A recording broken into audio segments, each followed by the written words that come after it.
Good morning, good afternoon, or good evening, everyone. Welcome to a very masculine episode of the Good Leader Podcast. Speaking of the epitome of masculinity, Lemuel, welcome to the pod. How you doing today, sir? Man, I'm doing great. We just had to kick him off. You know what? Enough's enough. Enough is enough. Here's what you've seen over the last few weeks. Jared took a vacation. Then he was gone for work. Great. So Anj took the helm, steered the ship, led the way. Great. Yeah. Then Anj, she took a vacation. She's out. Yeah. No problem. Now, no Anj. She's gone. No Jess either. Yeah. It's Women's History Month, so those women, they're so true. So true. Women's History Month. No, we're just kidding. We're just kidding. The ladies couldn't be here today. Somebody's got to pay the bills. So they're off paying the bills while we are here holding down the fort, talking today about 6 leadership styles. This is Goleman's 6 leadership styles. We'll get into that in the second half of the episode. We're going to talk about leadership styles and leadership ideology. It's a lot of fun.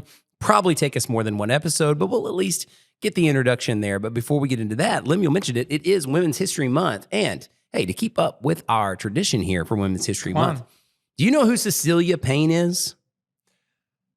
Do you know who Cecilia Payne is? I don't. I feel like I've heard the name, but I can't remember who it is. This is the way we should have done this, and that's okay because it's a work in progress. We keep getting better. Mm-hmm. Next year when we do this, because I really like this, before the month even started, we talked in the pre-production what we're going to do and all those types of things. And I said, well, it's Women's History Month, so I'm going to keep bringing these, little-known women of history, or I think I phrased it as women leaders you probably have never heard of, which I really like that. But what we should have done, and we can do it next year, is I'll present someone and everybody guess like their field. I love that. That would have been fun, right? Yeah, just based on their name. Just based on the name. Okay, and can I guess? Sure. Name her name again? Cecilia Payne. Cecilia Payne. Yes. Is she in the medical field?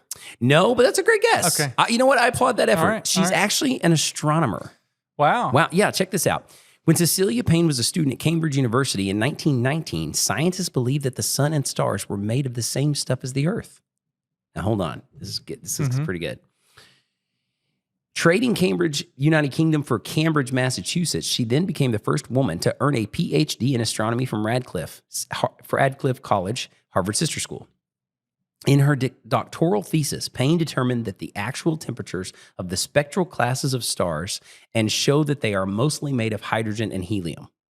Okay. Now, honestly, this is so above my pay grade and intelligence level that I don't even know how you would do that today. Yeah. I don't even know. How do we know that? That's my question. Can they see that or?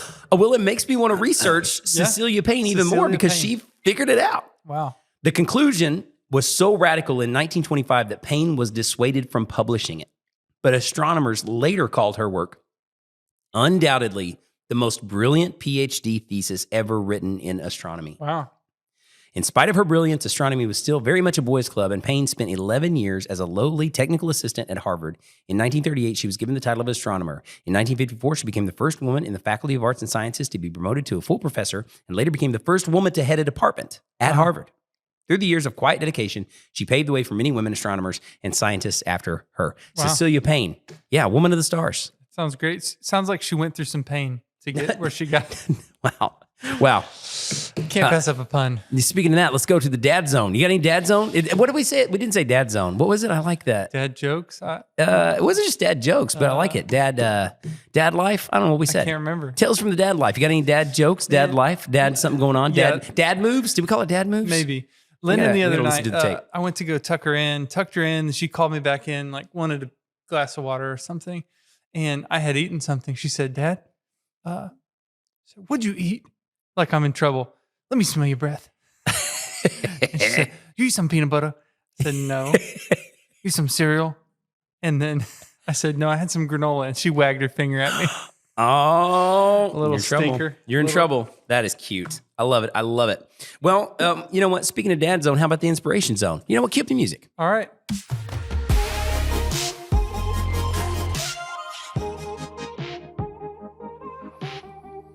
All right, today's Inspiration Zone brought to you by Paradigm Shift, the leader in experiential-based education, specifically the Tribal Youth Summit coming this June. If you have not checked out the Tribal Youth Summit, go to ps.company/Tribal Youth Summit. This is for anyone entering the 9th through entering 12th grades of tribal descent. If you're connected to a Native American tribe in any way, shape, or form, please let them know about this incredible opportunity for young people and help us build this event. It is absolutely free. We've got students from all sorts of tribes, all sorts of states coming to Tahlequah, Oklahoma in June. It's going to be great stuff. Lim, inspire me. What's going on over there? Man, I listen to a lot of Jordan Peterson. Now, I don't claim to be nearly as smart as him, and a lot of his stuff is over my head. However, he stretches me.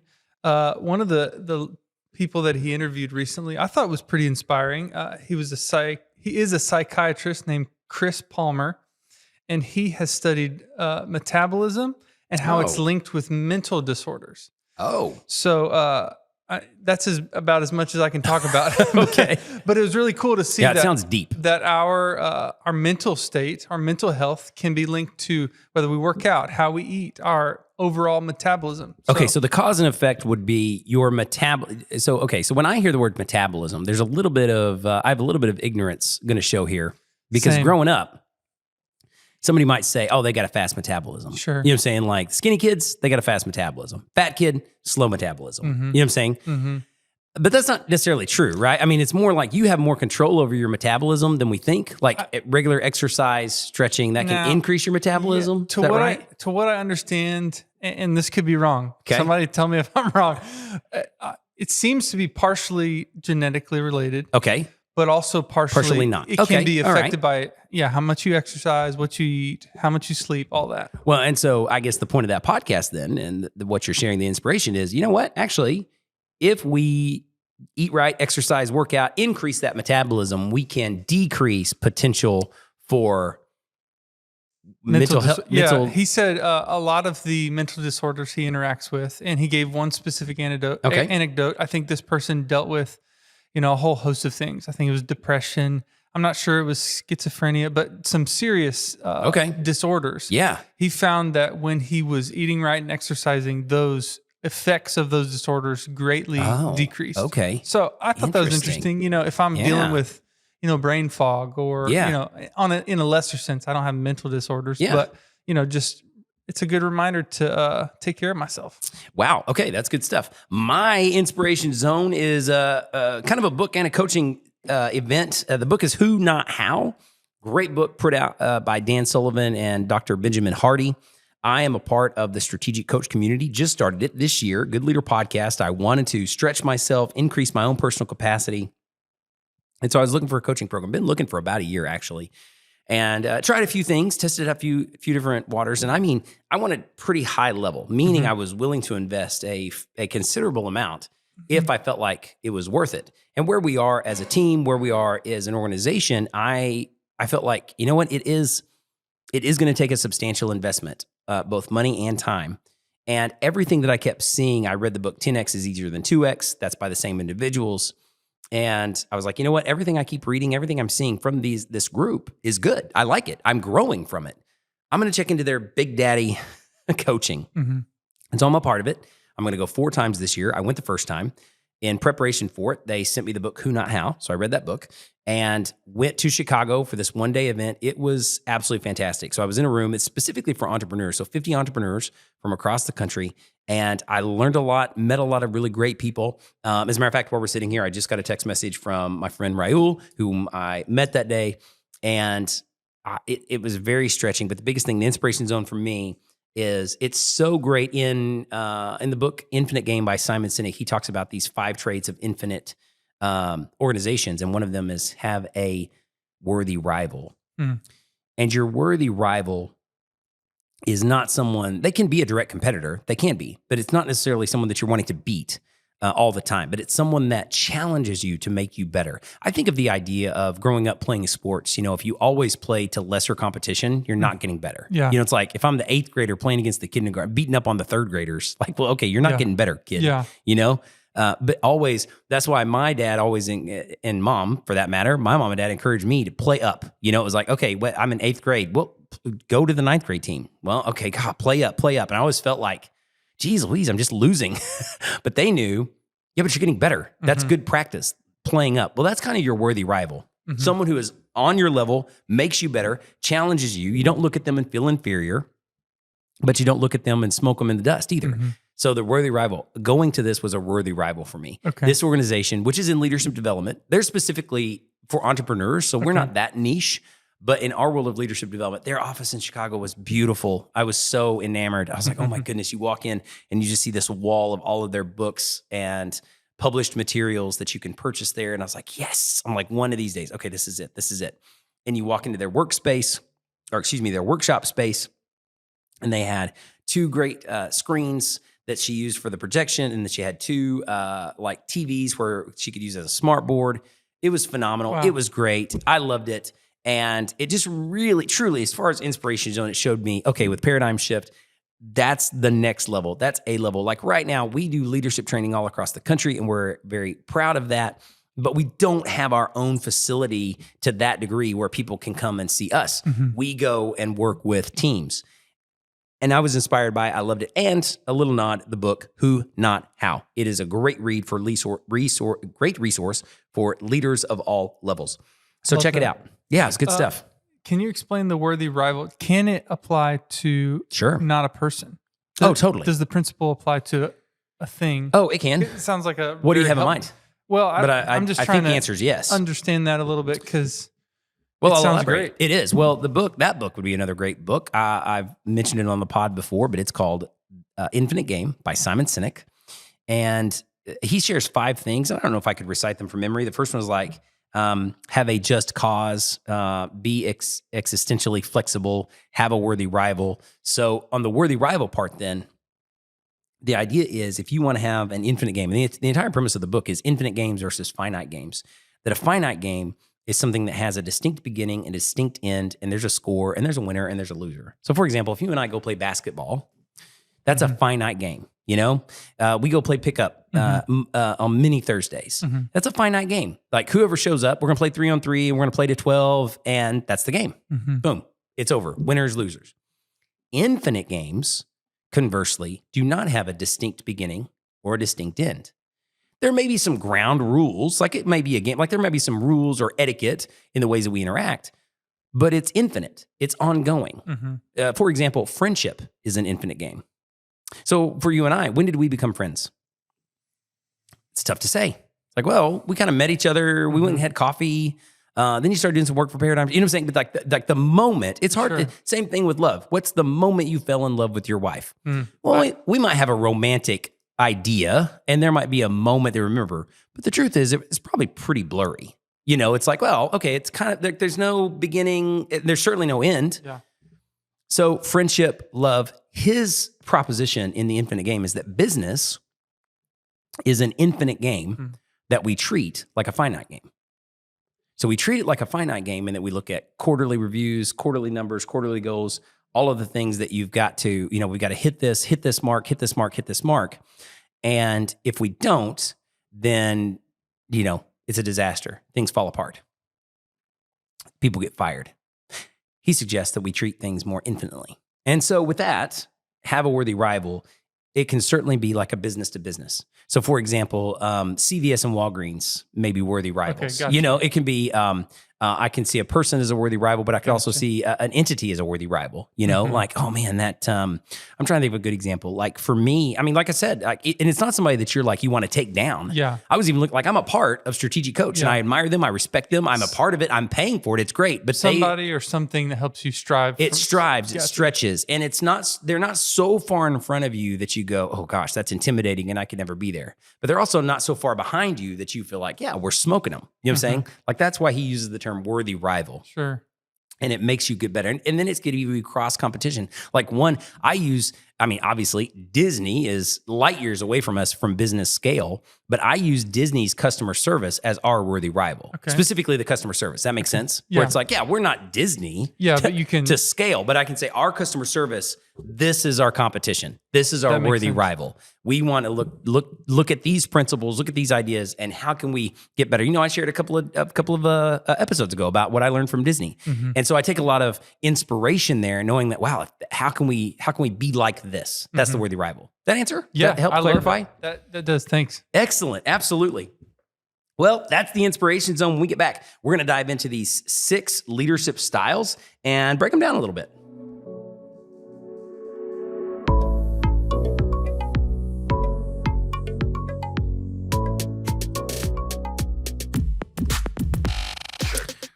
This is where Jess would come up with a commercial. She may or may not accurately describe the products her office has served, but this is the point in the podcast where we let you know, Jess, we miss you. We appreciate you. So Women's History Month, thank you, Jess Treat, for all of the commercials that you bring to Paradigm Shift and the Good Leader Podcast. That was good. Thank you. That was for you, Jess. All right, let's talk about these coaching styles. Now, this is from Daniel Goleman, and I think his name's Daniel. It's definitely Goleman. And I'm trying to remember the name of the book. I read the book a long, long time ago, and it's from Leadership That Gets Results. Now, that book, I'm looking it up right now. It was published in 2000, and it's a good read. And you can talk about leadership styles in lots of different ways, and you could rattle off and probably name like 20 different quote unquote leadership styles. I shared this with a group that I was presenting to a couple of weeks ago, and I talked about styles versus ideology, and that's really what I'd like to talk about today: styles versus ideology. And the first one, we'll just go through these styles quickly. And what I'm going to ask you, Lim, and same thing that I asked this workshop. And if you're listening at home, I would encourage you, we're going to workshop this. And as I read through these, I want you to consider which one you feel is your most natural state. Okay. I believe these are styles. And when we say style, I don't think that you're locked into any one of these all the time. So many people think that, oh, I'm this type of leader. Well, I actually believe, and that's why I want to talk about style versus ideology.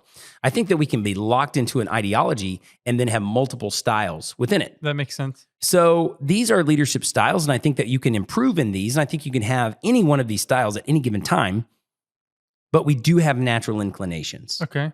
I think everybody that I've ever worked with or ever coached has a natural tendency. In other words, in my natural state, in my default state, I tend to default to this leadership style. And so as you're listening to these descriptions, I'd like you to pick your top one, maybe two, that are your most natural leadership styles. Okay. The first one is going to be commanding, commonly referred to as directive. Some people use the word coercive. I don't like that. Yeah, that has negative. No, connotation. coercive sounds too negative. But commanding leadership is when you need to fix a problem quickly and effectively. For example, dealing with a difficult employee or putting out a fire at work. And I'm going to read through these. I'm going to read through a quick description, and then there's a table in the book that I'm going to refer to. And if you Google it up, you'll be able to see it. But I'm going to read that table after I read the descriptions to give you a little bit more meat to this bone. Number two would be the authoritative leadership style. And on the authoritative, it's also known as visionary. These two, so I'm going to use visionary because that's how I was introduced to it most frequently. And the visionary leadership style basically give the team a general direction and a goal to achieve. It's like, okay, this is what we're going for. And it's kind of on the nose of what you think of as casting vision, thinking big, and saying, let's go over here. Okay. And then they let the team reach that goal in whichever way the team deems appropriate. Affiliative leadership style, and I like this too, because often those are the first two that I mentioned are often the only first two that people subconsciously think about. Like, what type of leader are you? Well, I'm kind of authoritative or commanding, or like, no, I'm more of a visionary and I give people a direction and let them go. Okay, great. There's a lot more to this, and there are a lot more possibilities here. An affiliative leader is all about the people. They want to create a positive work environment for their teams, their team members, and are big on giving praise. So affiliative is really thinking about the environment that you're creating and really positive. Like when I think of this one, I think of like uber positive, you know? Yeah. Number four, democratic leadership style. As the name states, every team member has a voice. Every team member has a vote, you know? That's democratic. The workplaces that democratic leaders lead are typically flexible, collaborative. And of course, with all of these, you could say there's a downsize, and we'll talk about some of the positive and negative, but that's the democratic. It's almost like, well, let's see what everyone has to see. Everyone has a voice. Everyone has a share here. Pace setting. The pace-setting leadership style is about walking the walk and talking the talk. You are a doer. You get things done. You know the importance of setting a good example, and you want to literally set the pace. Lead by example. Follow me. Here we go. I'm going to get this done.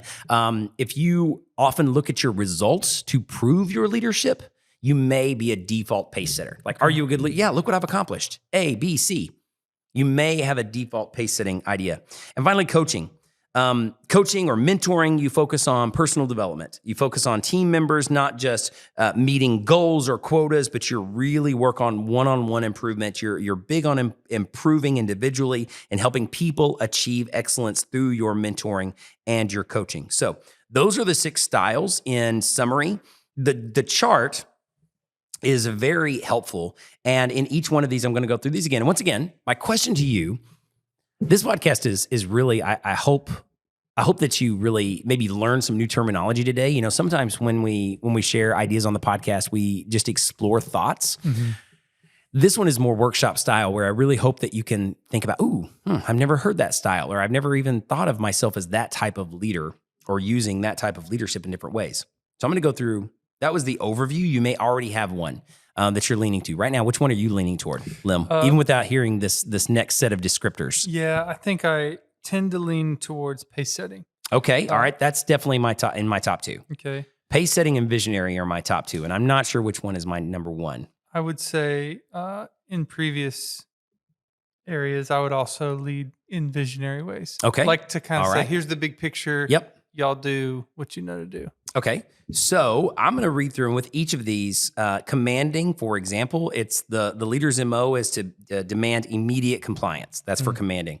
The style in a phrase, I really like this, is do what I tell you. So this is the underlying emotional intelligence, and the competencies are a drive to achieve, initiative, self-control. When the style works best is in a crisis, to kickstart something, or with problem employees. Wow. So that's commanding style. Visionary style mobilizes people toward a common vision. The phrase, come with me. You know what? I'm going to focus on the phrases, because that's going to help. That's going to probably be the best way to summarize this. So here's a phrase for each one. And then you listening on the pod, I'd love for you to pick the one that fits you. We've heard some of those general descriptions. Here's the phrase that summarizes each one. Commanding, do what I tell you. Visionary, come with me. Affiliative, people come first. Democratic, what do you think? Pace setting, do as I do. Coaching, try this. I love those phrases. Yeah, those are pretty good, right? Yeah, that's pretty good, because none of those are positive or negative. You know what I'm saying? I mean, they're all like interpretive, and they could be used in different settings. So it's not, none of these styles are bad. Like if you're thinking, I do not want to be that commanding style, that's bad. Sure. No, actually, no. And there are moments where a commanding style is absolutely necessary. That's what I was going to say. In each one of these, I can see scenarios where, wait, we need that right now, or we need this right now. Yes, absolutely. That's why I like thinking of these. Think of these as like pairs of shoes in your closet. I have multiple pairs of shoes. I have running shoes. I have dress shoes. I have mud boots. I've got different types of shoes for different things. I can accomplish almost any task in almost any shoe. But the more the shoe is designed for the task, the better my outcome will be. In other words, I can wear my running shoes out in the mud when I'm doing chores. But if I wear my mud boots, it's going to be a much better experience. Yeah. And I can get more done. Conversely, I can show up on a stage and speak to a group of 10,000 people in my suit and my flip-flops and get the job done. But the job is probably going to be done better if I actually wear my dress shoes that match the suit. Mm-hmm. So I want you to think of these leadership styles then as shoes. And with each one of these, you can get better, and you can grow, you can get better. And some of them maybe naturally right now you do better. You might naturally think like, man, I am not very good at that democratic thing. Like asking, what do you think? I'm more pace setting. I'm more visionary. I'm more commanding. Whatever it is, there are positives and negatives for each one. For example, pace setting. Positives for pace setting are you do lead by example. People do respect you. You probably have a great amount of respect from the people around you, and they say, wow, you are impressive. I don't know how you do it. That's amazing. That's great. And that's inspirational. On the downside, especially if you're leading a group, you can be outpacing them so much that it has a negative effect on their effort.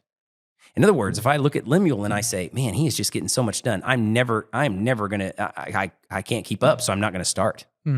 Or I quit. Or I create a defensive mentality and I spend much of my time creating a defense on why I didn't get things done as opposed to actually doing the thing. Have you ever done that? I think of the classic sitcoms where the kid is doing so much effort to get out of work that they should have just done the work. Yeah. You know what I'm saying? It's like Yep. a classic sitcom trope. It's like, well, if you just do the work, that would be so much faster and easier than what you're actually doing. Yeah. I think many times if you follow a pace-setting leader, you can be doing that. You can be thinking of like, oh gosh, what am I going to tell him? Because Wow. I know I'm not going to get done. So, okay. I subconsciously then scheduled meetings so that I could say I was in a meeting because I didn't get that done because I know my pace-setting leader already did his work 10 times over. You know what I'm saying? Mhm. Things like that. On the other side of it, I've noticed, maybe this is just me, but in a pace setting leadership style, there are times when I need to stop pace setting and start casting vision. Like almost like Totally. it takes from my Totally. capacity. Yes. Yeah, absolutely. And with each one of these, then you could talk about the ups and the downs, the positives and the negatives. But for today, I'd love for you to consider these as styles, as these shoes. And we're going to break them down. And with each one of these, we'll talk about how you can grow in each of those over the next few weeks. Maybe some tips and pointers as we grow in these. But as we close out today, I want to talk about a style that is not on this list, and that's the servant leadership. And I love that it's not on this list and it's not one of these styles because I believe that's an ideology. I don't think servant leadership is a style. I think that's an ideology that you take into any style of leadership that you have. So you've often heard, and it be presented, and I'm not trying to like outmaneuver great thinkers of the past 30 years. There was definitely a time in leadership globally, especially in American business, that we needed someone to step in and say, you know, hey, servant leadership is important and it is a style. Let's bring it to the forefront. But now I think we've come around to where it's actually not an optional style. Like, it's not like, oh, you know what? I'm not really a servant leader. No. Hold on. What do you mean by that? Servant leadership then I think can come off as kumbaya, Yeah. soft, squishy. Yeah. You know, when people say, oh, we need to be more of a servant leader, I disagree with all those things. I think you could be a commanding servant leader. I think you can be any one of these six, a democratic servant leader. In other words, servanthood is not optional. If you're being a good leader, I take it so far, and I have a statement that I devised a few years ago that's fairly controversial. I've had people staunchly disagree with me. I've had other people agree with me quickly. But I say leadership without servanthood is manipulation. That if you're not leading with the intent to serve other people, then you're only serving yourself. So then all of your actions, even subconsciously then, are manipulative. Yeah. Can you expound specifically on that first one? That you can be a servant leader and commanding? 'Cause Absolutely. I feel like that to me seems the most jarring. I don't disagree, but I'm curious. Absolutely. My most immediate thought, and then I'll give a more practical thought. The immediate thought is the military. Okay. Yeah. And that's a little stereotypical, but I think it's valid that I need often, if I am especially if I'm like in a literal battle situation, hey, guys, slow down. Let's take, you know what? I'm thinking about going over the left flank, but what do you guys think? Yeah. Democratic. Democratic leadership. You know, wait. Let's take a vote. You know, hold up. Wait a minute. Bob, what do you think? Now let's hear from Jane. Jane, what do you think? Enemies approaching. Left, right. We could go either way. You know, I mean, I know I'm being almost like a parody over here. Yeah. Well, I think the same is true I've been in organizations where we've had crisis. Yes. We don't need we need somebody to tell us what to do right now. Yes. And that's what we need to be served in. Absolutely. And so that's the next thing that's the next example I was going to give is COVID that I experienced when COVID hit. I did not have an extremely democratic style at that point or affiliative. I basically said, this is what we're going to do. So it was a little bit visionary, but then also just, hey, I need you to get this done by Friday. There was I stopped. I think my leadership style now is a little more visionary in that. And I would say, what's the difference in visionary and commanding in that respect? I might say, hey, Lemuel, I'd love to do this video. And you've probably even felt this from me, I assume, but I'm often asking, when can you get this done? What's your time frame? What's on your plate right now? You know what I'm saying? Like, hey, I'd like to get this done. I'd like to get it done soon. What's on your plate? Here's the vision. Tell me what you got going on, and I let you work out the details. Sure. Not during COVID. It was, hey, Lemuel, this has to be done by tomorrow. Like, oh, well, it's 5:00. I know. I know, but we are in crisis. The way that we're going to pivot and maneuver is to get this new product to our audience within the next week. And so if we're going to get that in their hands by next week, that means you have to do the videos in the next 24 hours. And I know it's late. I appreciate your work. I was still appreciative. But okay, so what does that mean? Servanthood then is I was not doing that out of manipulation or self-service. I was looking at that for, hey, for our team to survive, for this company to survive, for us to make it. That's where the servanthood comes in. Yeah. So servanthood then is not a style. It's like, oh gosh, that person is mean. I've known some real mean women that I went to church with that were great servant leaders. Yeah. But man, she was mean. Seriously. Yeah. You know what I'm saying? Like Sister Linda. Oh my, I grew up with Sister Linda. There was a literal Sister Linda. Yes, this is a real woman at a church that I attended, and her name was Sister Linda. Now, I know her heart was always in the right place, and she was very commanding, and she was a servant leader but man, if you were working a funeral with her, get ready to get your head bit off. Like, get ready. Now, do I think she probably could have done a little bit, used maybe a little bit other style? That's what I'm saying. All these styles can be maneuvered. Mm-hmm. But honestly, I can't argue with, you know what? We're here. The family's going to be here in an hour. Go pick up the chairs. Mm-hmm. Put out the tables. Pick up those green beans. Turn that tea on. Mm-hmm. Get that done. This seems to overlay really well with Working Genius. Oh, you know what? I didn't think of that. Like when you're thinking of building a team, who can I delegate this to because they're more of this style? Yeah. Well, it might. It might. I like it because, and we'll close out with this. I like it because leadership is not personality. A lot of people often think, and this is where I just believe not only that everyone can be a leader, I believe that everyone is a leader right now. If you have influence, it's just a matter of how you want to lead, how you want to grow that influence, how you want to nurture that influence. And part of developing, becoming a better leader, if we're going to be a good leader, I think the best leaders can oscillate between those styles. Mm-hmm. I think the best leaders at times can oscillate between coaching and democratic. Sometimes I need to say, what does everybody think? And be a democratic leader in here. Sometimes I need to just be a coach and one-on-one and say, hey, try this, check this out. Have you done this? It's a little nuance. And you can see how these are almost like, I like to think of them as almost like a color palette where they're not so distinct, but like when you get from coaching into affiliative, it's kind of a bleed over into the next one. You're saying it's like this yellow kind of turns into green. Yeah, a little bit progressive. It's like, well, what's the difference in affiliative and coaching? Well, at their furthest degrees, you can maybe see difference, but for the most part, those are pretty close. Versus, oh man, this yellow on the color wheel is a long way from this black on the color wheel, or no, this dark purple. And so it's this transition from one to the other. So then the best leaders, in my opinion, equip themselves in all different styles. You learn, you grow. The trick is knowing what shoes to put on at the right times. But at all times, I have the intent of the group in mind. That's the servant part. That's good. The servant part is the intent of the group in mind, not self-serving, not this is who I am. I'm a commanding leader. Deal with it. I don't care if you don't like it. I don't care if okay, your voice wants to be heard. Well, then go somewhere else. Well, okay, you're not really serving there. You're just, you're leaning into that style as an ideology. You have to remember my ideology is servanthood. My leadership style can change. That's good. So, hope you enjoyed that today. It was a little workshoppy, and I hope that you enjoyed that. If you want to check it out, that's by Goleman. Google it up, and that's from the book Leadership That Gets Results. Check it out. Increase your leadership capacity in all those styles, and go out there and be a good leader.